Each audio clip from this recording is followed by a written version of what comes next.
18 বছর বয়স থেকে আমি রাজনীতি করি।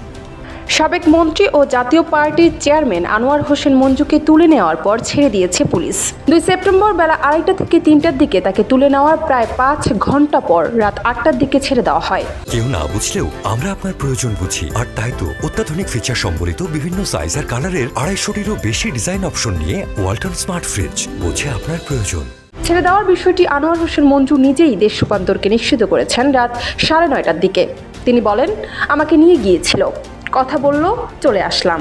আমি 19 বছর I have been in the government. এর আগে রাজধানী ধানমন্ডির বাসা থেকে তাকে তুলে নেয় ঢাকা মহানগর পুলিশের গোয়েন্দা বিভাগের একটি দল।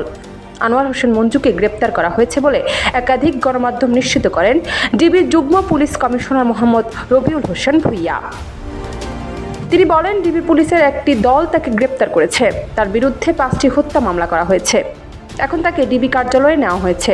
কিভাবে বড় বড় দলগুলিকে নির্বাচনে আনা যায়, তিনি কিভাবে ছাড়া পেলেন এমন প্রশ্নের জবাবে ডিবির একটি সূত্র জানায়, অসুস্থ ও বয়স্ক হওয়ায় সংশ্লিষ্ট থানার ভারপ্রাপ্ত কর্মকর্তার বিচারিক ক্ষমতায় আনোয়ার হোসেন মঞ্জুকে মুক্তি দেওয়া হয়েছে। ডেস্ক রিপোর্ট, দেশ রূপান্তর।